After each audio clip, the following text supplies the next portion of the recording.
खासदार साहेब, जिल्हाध्यक्ष, तालुका अध्यक्ष, मित्रपक्षाचे सर्व नेते आणि संदीपराव पंचायत समितीचे दोन्ही उमेदवार श्री गणेशरावजी, वंदनाताई, उपस्थित सर्व बंधू आणि भगिनींनो, जिल्हा परिषद आणि पंचायत समितीच्या निवडणुका म्हणजे आपल्या जीवाभावाचा हा असणारा एक संस्थात्मक आणि निवडणुकीचा योग. देशाला स्वातंत्र्य मिळालं 15 ऑगस्ट 47ला, संविधान स्वीकारलं 26 ऑक्टोबरला, पुढे 26 जानेवारी 50ला आपण गणतंत्र झालो. आणि हा देश कसा चालवायचा तर to the people, by the people आणि फॉर द पीपल, लोकांनी, लोकांसाठी, लोकांकरता देश चालवायचं सूत्र ठरलं. देशाला स्वातंत्र्य मिळवून देणारे कोण? तो स्वातंत्र्य संग्राम सेनानी. या स्वातंत्र्य संग्राम सेनानींनी मागचा पुढचा काही विचार केला नाही. तिकीट भेटेल का नाही भेटेल, आमदार होऊ का खासदार होऊ बघितलं नाही, घरी जिवंत जाऊ का जाणार नाही त्याचाही त्यांनी विचार नाही केला. मात्र या सगळ्या स्वातंत्र्य संग्राम सेनानींच्या उरात एक स्वप्न होतं, आणि ते स्वप्न होतं की हा देश स्वराज्याच्या धर्तीवर चालावा, हा देश इथल्या लोकांनी मिळून चालवावा. छत्रपती शिवाजी महाराजांनी हिंदवी स्वराज्याचं स्वप्न बघितलं, आणि ते हिंदवी स्वराज्याचं स्वप्न परमपूज्य डॉक्टर बाबासाहेब आंबेडकरांच्या संविधानाच्या माध्यमातून साकार होत असताना या अनेक स्वातंत्र्य संग्राम सेनानींनी प्राणाची आहुती दिली. स्वातंत्र्याच्या आधी या भागात, या देशात, या मातीत लोक राहत होते. मात्र इथले लोक जे आहेत हे या देशाचे मालक नव्हते. इथल्या लोकांना कोणता अधिकार नव्हता. इथल्या मातीतल्या माणसांना आज आपण नागरिक म्हणतो, स्वातंत्र्याच्या आधी त्यांना प्रजा म्हटलं जायचं. आणि प्रजेची तुलना जी आहे ही ढोराशी, जनावराशी केल्या जायची. जनावराला काठी मारली तर तो तक्रार करू शकत नाही. बकऱ्याला, कोंबड्याला कापलं तो तक्रार करू शकत नाही. आपण कोठ्यात बांधून ठेवलं तर तो आपला मालक या नात्यानं आपण अधिकार समजतो. अगदी तसंच या मातीतल्या लोकांना तशाच प्रकारचं अस्तित्व हे इंग्रजांच्या काळात होतं. इंग्रजांच्या आधी काही राजे चांगले आलेत, काही राजवटी अपवादात्मक परिस्थितीत चांगल्या राहिल्या. मात्र सर्वसाधारणपणे राजा जो आहे हा राजा जुलमी स्वरूपाचा राहिला, शोषण करणारा राहिला. आणि राजा बोले प्रजा हले, टॅक्स आपल्याकडून घ्यायचे. मात्र सगळ्या कारकिर्दीमध्ये आपण प्रजा आणि प्रजा आणि प्रजा होतो. आपण कधी त्या भागातले मालक झालो नाही. आज आपल्या खिशात 7/12 आहे. भले मोदी साहेबांमुळे त्याच्यावरचा बोजा वाढलेला आहे, मात्र 7/12 आपला आहे. घरातलं मोठा माणूस गेलं तो म्हणतो वावरात देशील रे बाबू, राख आहे, नदीत नको टाकू, वावरात लाव, आंब्याचं झाड लाव, वडाचं झाड लाव. आणि त्या मातीशी आपलं असणारं नातं जे आहे ते नातं जरी होतं तरी आपण मालक नव्हतो. 7/12 आपल्या नावावर नव्हता, 8 आपल्या नावावर नव्हतं, बँकेत खातं आपल्याला काढता येत नव्हतं, जवळ संपत्ती आपण ठेवू शकत होतो, घरदार आपल्याजवळ नाही, शेतीवाडी आपल्याजवळ नाही. जो राजवट, ज्याची राजवट आहे त्याचा त्याच्यावर अधिकार राहायचा आणि लगान आपल्याला त्याला भरून द्यावं लागायची. या देशाला स्वातंत्र्य मिळाल्या काय झालं तर आपण या देशाचे मालक झालो. आणि मालक करण्याचं सर्वात मोठं जे कारण आहे ती चाललेली स्वातंत्र्याची चळवळ आहे. आणि ती चळवळ ही काँग्रेसच्या माध्यमातून चालली हे मला आपल्याला सांगत असताना आनंद होतो. जेव्हा ही चळवळ सुरू होती तेव्हा भारतीय जनता पक्ष कुठे होता? जेव्हा ही चळवळ सुरू होती, जेव्हा लोक प्राणाची आहुती देत होते या यज्ञामध्ये स्वातंत्र्याच्या, तेव्हा भारतीय जनता पक्ष कुठे होतं? भारतीय जनता पक्ष हे स्वातंत्र्य संग्रामात सहभागी नव्हतं.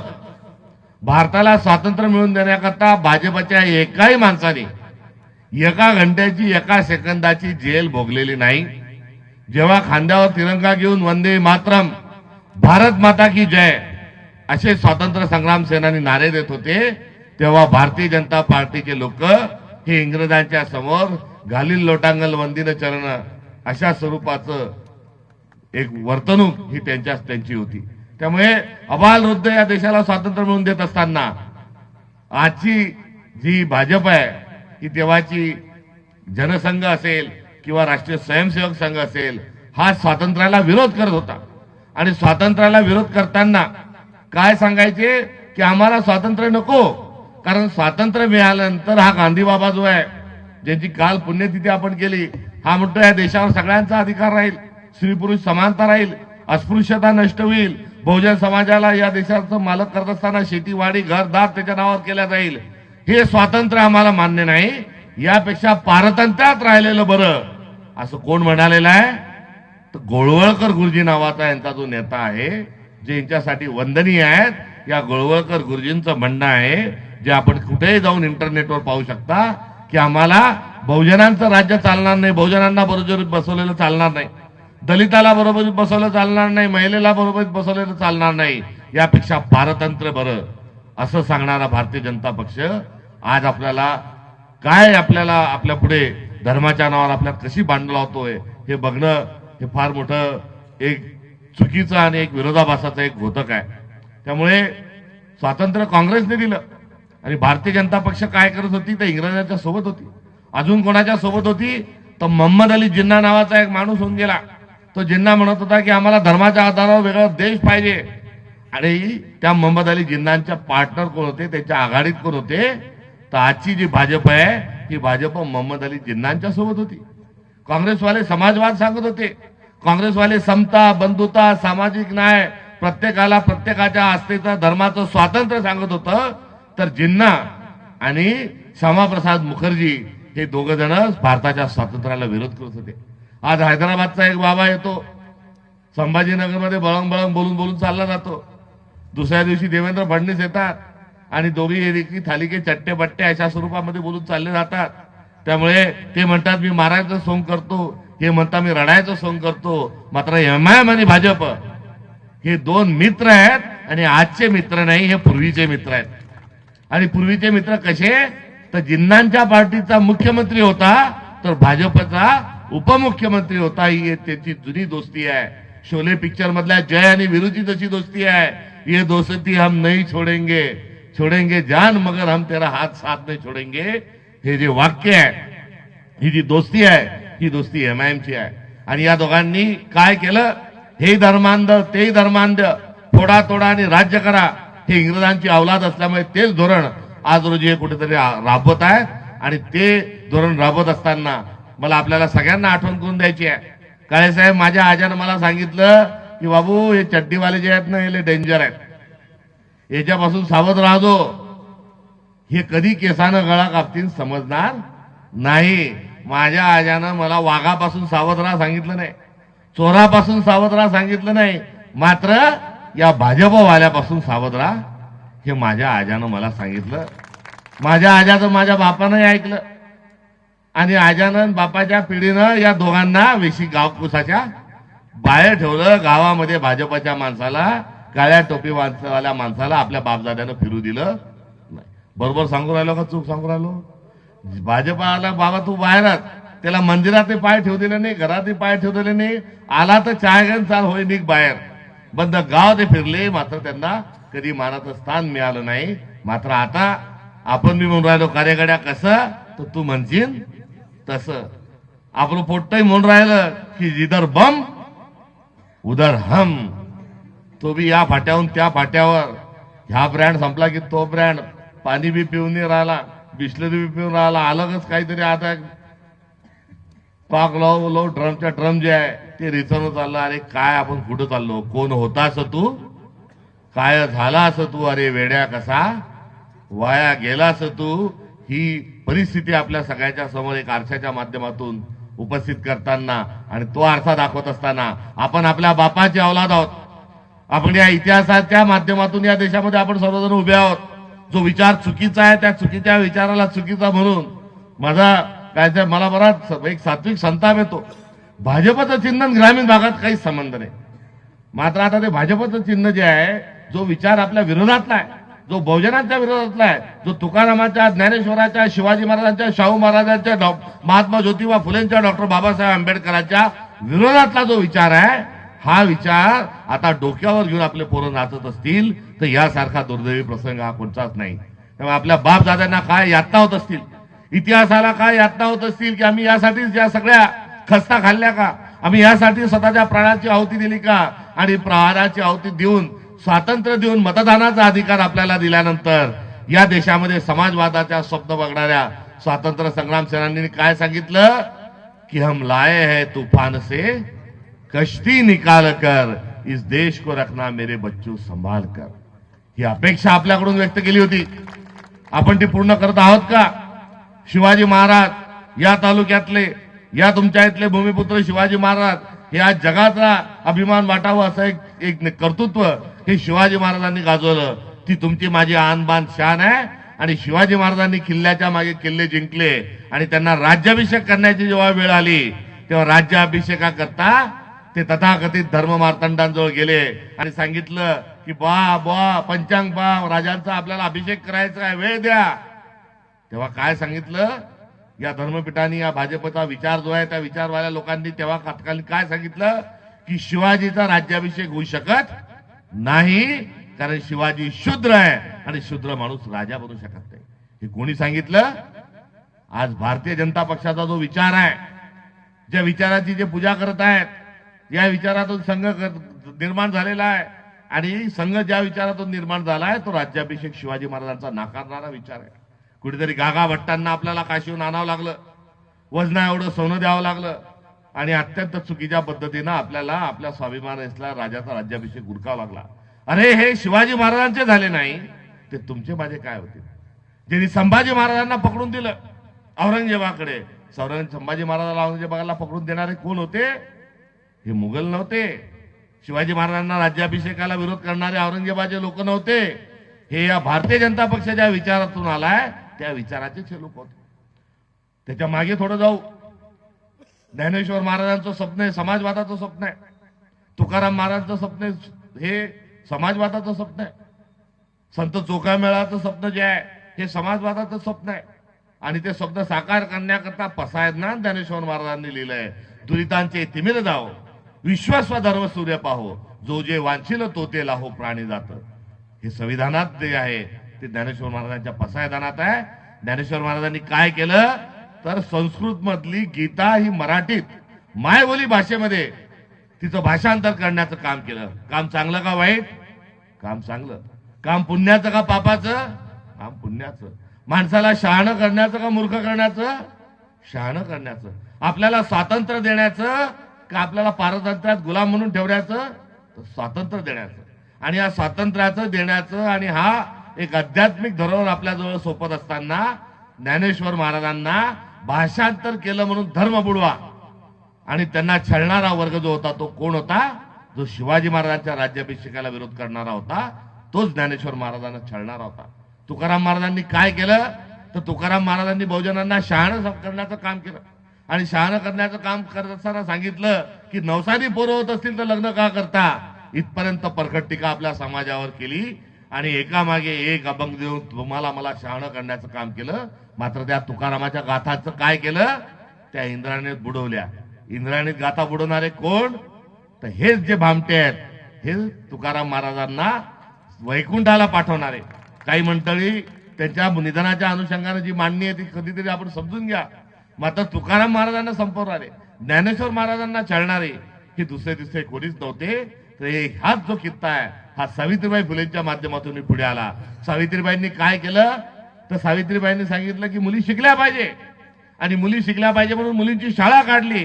मुलींची शाळा काढली. चांगलं काम का वाईट काम? चांगलं काम. पुण्याचं काम का पापाचं काम? पुण्याचं काम. मात्र मुली जर शिकल्या, बाई जर शिकली तर धर्म बुडेल, समाज बुडेल, पाप वाढेल असं सांगत असताना सावित्रीबाईच्या अंगावरही शेण दगड फेकण्याचं काम हे कुठेतरी आपल्या इतिहासामध्ये झालंय. आणि दगड फेकणारे कोण? तर जो आजचा भाजपचा विचार आहे, या भाजपच्याच विचारांनी सावित्रीबाई फुलेंना छळलं, शाहू महाराजांना छळलं. अरे यांचे छळायचे किती किस्से आहेत. आणि हे सगळं करत असताना आपण कोणत्या बाजूने उभं राहायचं? आपण मुठभर लोकांच्या हातात सत्ता असली पाहिजे त्या कमळाच्या बाजूने उभं राहायचं का समाजवादाच्या माध्यमातून आपण उभं राहायचं? याचा निर्णय आपल्याला घ्यावा लागणार आहे. जे खळांची व्यंकटी सांडो त्या सत्कर्मी रती वाढो, भूता परस्परे जोडो मैत्र जीवा, हा समाजवादाचा संविधानाचा विचार आपल्याला पुढे घेऊन जायचा आहे. मात्र आपल्याला मंदिराच्या बाहेर, शाळेच्या बाहेर, आपल्याला व्यवसायाच्या बाहेर आपल्याला ठेवणारा जो वर्ग आहे या वर्गाला हा भारतीय जनता पक्ष नावाचा एक विचार जन्माला आलेला आहे. याचा धिक्कार आणि निषेध आपण सर्वांनी केला पाहिजे. आज आमचे नगराध्यक्ष आले, योगायोगानं त्यांच्या प्रचाराचं नारळ मला फोडता आलं होतं आणि त्यांच्या सोबत इतरही शिवसेनेची मंडळी बसलेली आहे. मला त्यांनाही सांगायचंय की हा जो विचार आहे हा प्रबोधनकार ठाकरेंनी जो सांगितलेला विचार आहे तोच विचार या भारताच्या संविधानामध्ये आहे. प्रबोधनकार ठाकरेंनी जे सांगितलं तेच या परिवर्तनाच्या नांदीमधल्या पुरोगामी सर्व लोकांनी सांगितलंय. आज तुमच्या आणि आमच्यामध्ये काही मतांची भिन्नता ही पूर्वीच्या काळात असू शकेल, मात्र तुम्ही प्रबोधनकार आहात आणि प्रबोधनकारांचा तुमचा पक्ष आहे आणि आमचा गांधींचा पक्ष आहे. हा तुमच्या आमच्यातला असणारा सवान दुवा असल्यामुळे तुमची आमची दोस्ती झाली आहे. हे या निमित्तानं सांगत असताना आपल्याला आजचा काळ काय, एक वर बसलेला माणूस, तो वर बसलेला माणूस सांगतोय की मी सर्वात मोठा आणि मी म्हणजे मीच, मला दुसरं तिसरं कोणीही नको, मला सर्वांचे नावं पुसून टाकायचे आहेत. विलासराव देशमुख साहेबांचंच नाही तर बाळासाहेबांचं, शरद पवार साहेबांचं, गोपीनाथराव मुंडेंचं, प्रमोद महाजनांचं, अटल बिहारी वाजपेयीचं, लालकृष्ण अडवाणींचं, गोळवळकरांचं, सगळे नावं पुसायचे आणि नाव फक्त एकच माणसाचं ठेवायचंय. त्या माणसाचं नाव काय? रंगा आणि बिल्ला. रंगा बॉस आहे आणि बिल्ला त्याचा फंटर आहे. तो म्हणतो मी सर्व काही माझंच चाललं पाहिजे. 40 फूट इकडे पण कोणी नाही, 40 फूट तिकडे कोणी नाही, कोणीच 40 फूट नाही. ज्याला जवळही माणूस चालत नाही इतका अहंकार आहे. अरे रावण जरी त्याची टीका ऐकत होता, रावणाने सीतामाया आणल्यानंतर मंदोदरीची टीका सहन केली, त्यांनी अजून त्याच्या मंत्रिमंडळातल्या लोकांची टीका ऐकली, मात्र हा टीका पण काही कोणाची ऐकत नाही. सोन्याच्या दोऱ्यानं, सोन्याच्या तारानं मोदी मोदी मोदी असं विणलेलं कपडे घालतो, कोट्यावधीचे कपडे घालतो, कोट्यावधीचे बूट घालतो, कोट्यावधीचे घड्याळ घालतो, कोट्यावधीचा गॉगल लावतो आणि हा माणूस जो आहे हा या तुम्हाला मला आपल्याला सगळ्यांना आता नागवायला निघालेला आहे. त्यांना विलासराव देशमुख साहेबांचंच नाव पुसायचं नाही, त्यांच्यासोबत सांगितलेल्या इतर लोकांचंच नाव पुसायचं नाही, तर तुमचे माझे देखील सातबाऱ्यावरचे नाव यांना पुसायचे आहे आणि आपले नाव पुसून अडाणी आणि अंबानीचं नाव आपल्या सातबाऱ्यावर लिहिण्याचं कारस्थान या नरेंद्र मोदी नावाच्या एका माणसाला करायचंय. भाई और बहनों, आज रात के बाद 1000 की नोट 1000 की नहीं रहेंगी. आपल्याला हरिक झाला, आनंद झाला की 15 लाख खात्यात आल्याशिवाय आता राहत नाही. आले का 15 लाख? नाही. दरवर्षी रोजगार देणार होता, नोकऱ्या किती? दरवर्षी 2 कोटी रोजगार देणार होता. मिळाल्या का आतापर्यंत? बारदुनी 24 कोटी रोजगार व्हायला पाहिजे, मात्र रोजगार नाही आणि पोरांचे लग्न बी व्हायचा. पहिले पोरीचा बाप सोयरिकी घेऊन जाय, पोराचा बाप चहा बी ना पाहिजे. आता पुरीच्या बापाकडे चहा प्यायला इतके लोक येते, तो पोरीचा बाप चहा तर सोडून द्या, हातावर सुपारी बी द्यायला तयार नाही. याचं कारण काय? याचं कारण जर काही असेल तर रोजगार या देशातून संपवणं आणि तरुणांना आज देशोधडीला लावण्याचं काम कोण करत असेल तर त्या कामाच्या मागे हा विनोदाचा आणि टीकेचा भाग नाही. यामध्ये केंद्र सरकार हा चुकीच्या धोरणाच्या अनुषंगाने कसं जातो त्याचं ते उदाहरण आहे. शेतमालाला किती भाव देऊ? उत्पादन खर्चाच्या 1.5 भाव देऊ. आज काय भाव आहे? मनमोहन सिंग साहेबाच्या काळात सोयाबीन काय भाव जात होतं? 6च्या पुढे 8-9 लोक येंगलं होतं. हरभर 10च्या कमी येत नव्हतं. आज शेतमालाला भाव नाही, मात्र खताचे भाव वाढले, कीटकनाशकाचे भाव वाढले, पेट्रोलचे भाव वाढले. काही तर असे मी बघताय 500 रुपये लिटर झालं बी तर चालू, पण हाच पाहिजे. अरे बाबा हाच पाहिजे, पण जरा शेतमालाच्या भावाचं काय झालं? 15 लाख आपल्या खात्यात आले का नाही आले? 2 लाख कोटी रोजगार देणार ते काय झाले? आणि दहशतवाद संपून टाकू म्हणे नोटबंदी झाल्यावर, मात्र पुलवामामध्ये 300 किलोमीटर पहलगामला लोक आले, आपले चुन के भारतीय नागरिक मारले, पुन्हा चालले गेले, पकडल्या गेले नाही. पहलगामच्या हल्ल्यातले आरोपी पकडल्या, दहशतवादी पकडल्या गेले नाही. पुलवामाचे जे बॉम्बस्फोटचे जे आरोपी होते ते पकडल्या गेले नाही. आणि आपण जी लढाई करायला गेलो आणि आपलं भारताचं सैन्य ऑपरेशन सिंदूरच्या माध्यमातून लढाई करताना आता लाहोर जिंकतं, आता पेशावर जिंकतं, सैन्य पुढे जात होतं, सैन्याच्या पाठीशी उभं राहत देश उभा राहिला होता, विरोधी पक्ष उभे राहिले होते. मात्र असं असताना अमेरिकेमधून ट्रम्प तात्याचा फोन आला, एक कॉल आणि नरेंद्र गार, नरेंद्र सिलेंडर. आणि 56 इंचाच्या छातीला एक पूज्य लागला आणि 5.5 इंचाची छाती ही बिळामध्ये जाऊन बसली. आज आंतरराष्ट्रीय स्तरावर आपली अब्रू चालली आहे. आणि हे भारतीय जनता पक्षाने आता भावनेच्या माध्यमातून मतं न मागता, आता त्यांनी गेल्या 12 वर्षात मोदींनी काय केलं, देवेंद्र फडणवीसांनी काय केलं, याचा लेखाजोखा हा ग्रामीण भागातल्या आणि महाराष्ट्राच्या जनतेला कुठेतरी दिला पाहिजे. मोदी साहेब तो मोदी साहेब, बडे मियाँ तो बडे मियाँ, छोटे मियाँ सुभान अल्लाह. एवढा खोटारडा माणूस गजनी कोणीच आज लोक महाराष्ट्राचा मुख्यमंत्री झाला नाही. पहिले काय म्हणे की जोपर्यंत वेगळा विदर्भ होत नाही तोपर्यंत मी लग्नही करणार नाही. लग्न झालं का नाही झालं आपल्या मुख्यमंत्र्याचं? विदर्भ झाला का वेगळा?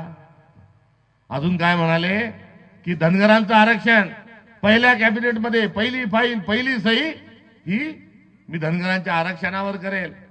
मात्र तेही आरक्षण मिळालं नाही.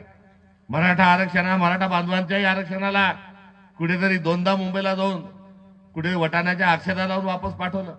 आणि ते करत असताना हा खोटारडा माणूस काय करतोय, तो मराठा विरुद्ध ओबीसीची लढाई लावतोय, हिंदू विरुद्ध मुसलमानांची लढाई लावतोय, आदिवासी विरुद्ध व्हीजेएनटीची लढाई लावतोय. मागच्या वेळेस आपल्या मराठवाड्यामध्ये प्रश्न चालला होता की नार्को टेस्ट करा, नार्को टेस्ट करा, नार्को टेस्ट करा. मला विचारलं कोणाची नार्को टेस्ट करायची? म्हटलं नार्को टेस्ट सगळ्याच्या बाजूला ठेवा. नार्को टेस्ट करायची असेल तर देवेंद्र फडणवीसची नार्को टेस्ट करा. आणि या महाराष्ट्राचं वाटोळं कसं केलं याचा लेखाजोखा त्याच्या तू लक्षात आल्याशिवाय राहणार नाही. त्यामुळे हा माणूस केसाने गळा कापत आहे, घात करतोय. अरे 4 दिवसापूर्वी संकट आलं, संकटाने संपूर्ण महाराष्ट्र जो आहे हा सदम्यामध्ये आहे. विलासराव देशमुख साहेब गेले, गोपीनाथराव मुंडे गेले, अजित पवार साहेब गेले, लोकनेता गेला. त्याचं दुःख आहे. आणि ते दुःख असल्यामुळे पक्षीय मतभेद जरी बाजूला असले तरी एक कर्तृत्ववान माणूस म्हणून, योगदान म्हणून या तिघांची आपण आठवण काढतो. मात्र जर जे संकेत आहेत तुम्ही 3 दिवस 4 दिवसही थांबू शकत नाही. हा देवेंद्र फडणवीसांचा जो खेळ आहे आज याच्यापेक्षा जास्त बोलता येत नाही. सभ्यतेचा भाग आहे, संस्कृतीचा भाग आहे. मात्र तळपायाची आग मस्तकात जेव्हा जाते तेव्हा जरूर चुकीला चूक म्हटलं पाहिजे आणि बरोबरला बरोबर म्हटलं पाहिजे. मात्र अलीकडच्या काळात आपण चुकीला चूक म्हणत नाही, बरोबरला बरोबर म्हणत नाही. कार्यगड्या कसं तू म्हणशील तसं सांग पाटला काय करू, उपट पराठी पेर गहू. जसं वारं आलं तसं आपलं जे उपन्न चालू आहे हे आपण असंच चालू ठेवल्यावर त्या उपनयाच्या सोबत आपणही कधी उडून जाऊ याचा पता लागणार नाही. एवढंच आपण सगळ्यांनी समजून घ्यावं. आणि ते समजून ही ग्रामीण भागातली निवडणूक आहे. सरतेशेवटी मी एवढंच सांगतो की देशाला स्वातंत्र्य मिळालं, संविधान सभा सुरू आहे, 230 खासदार हे पंडित जवाहरलाल नेहरू जवळ आहे. बाबासाहेब आंबेडकर त्यांच्या पक्षाचे एकटे निवडून आलेले आहेत. मात्र विद्वान माणूस म्हणून मसुदा समितीचा अध्यक्ष बाबासाहेबांना केलं. आणि संसदेमध्ये घटना समितीमध्ये चर्चा चालू आहे.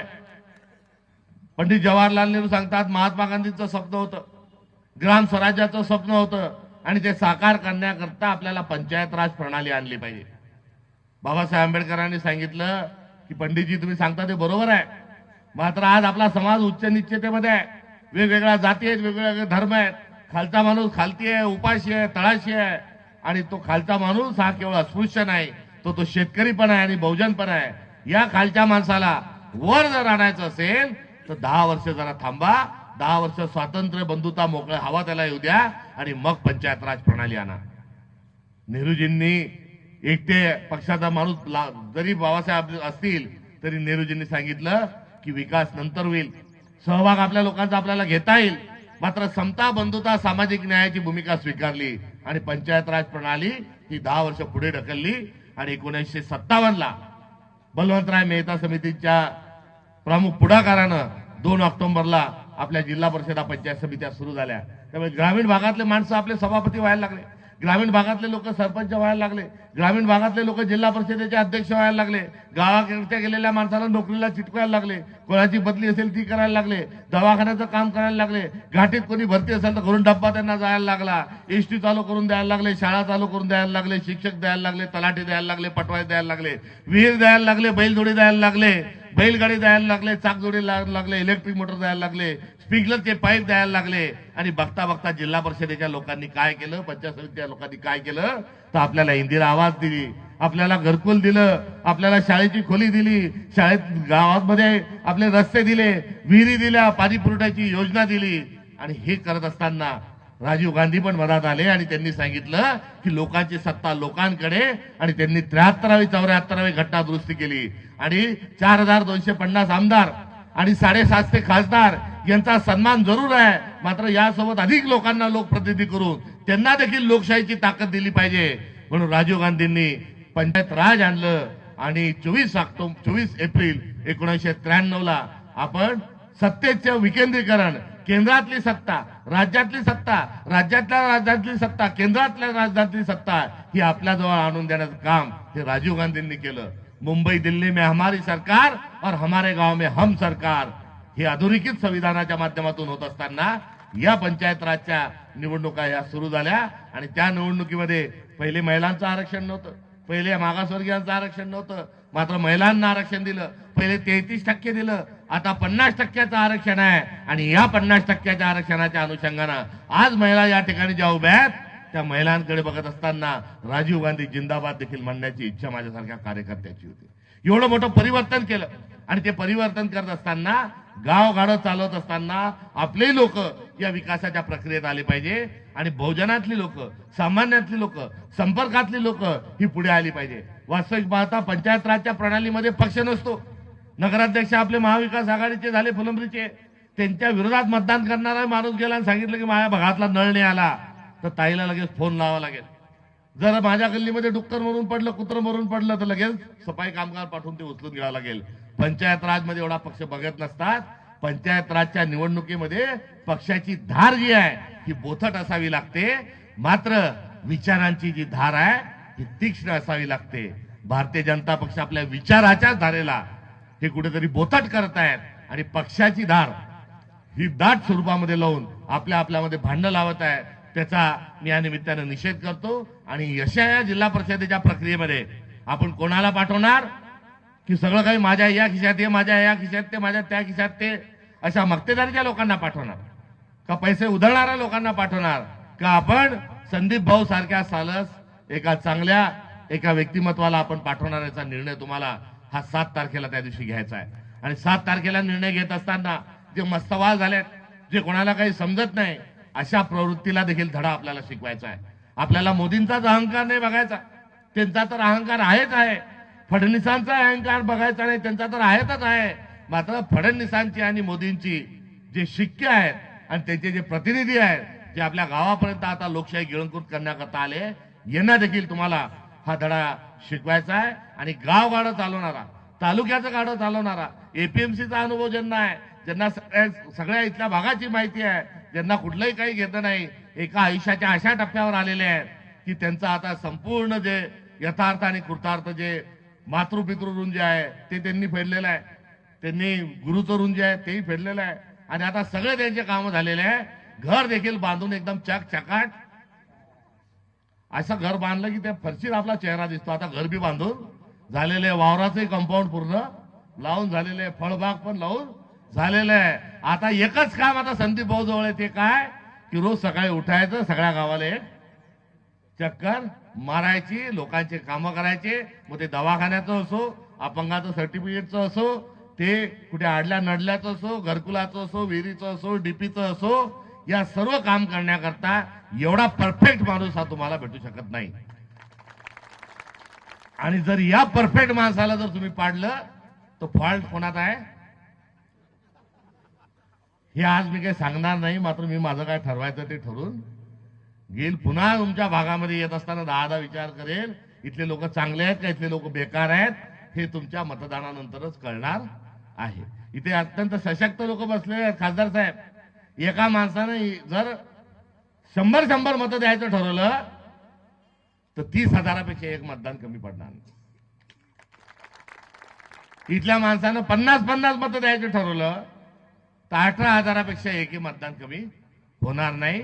त्यामुळे आज आपल्या सगळ्यांनी कोणत्या गावात काय चालून कोण कुणीकडे गेला, कोणाकडे किती पाकिट आलं, कोणाकडे कोणची गाडी आली, कोण कुणाच्या गाडीत बसलं, कोणाला कोणाचा फोन आला या रिकामचोट भानगडीत न पडता इथून त्यांना आता जेवता जेवता एकच ठरवायचं, थोडस मीठ पुन्हा उचलायचं, शिल्लक जादा टाकायचं आणि एवढंच सांगायचं की मी इथून उठल्यावर काही झालं तर संदीपरावला, गणेशरावला आणि वंदताताईंना मी इतके मतं 50-50, 100-100 मतं दिल्याशिवाय राहणार नाही. ही खुणगाट आपण सर्वात जणांनी मनाशी बांधावी. ही काही जाहीर सभा नाही. जशी फुलंब्रीला अध्यक्ष महोदय तुमच्या कार्यक्रमाला आम्ही आलो होतो तेव्हा ती जाहीर सभा नव्हती, ती कार्यकर्त्यांची सभा होती. तशीच ही देखील कार्यकर्त्यांची सभा आहे आणि तुमचे सगळ्यांचे चेहरे सांगतात आहे की या तिघांचाही परेल आल्याशिवाय राहणार नाही. तुमच्या चेहऱ्यावर लिहिलेलं आहे.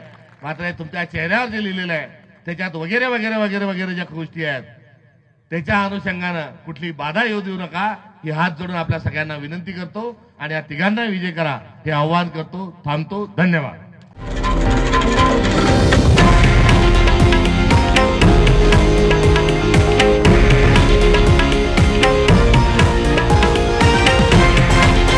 हे आहे देशातील नंबर 1 न्यूज नेटवर्क आणि आपण पाहत आहात TV9 मराठी, एकमेव.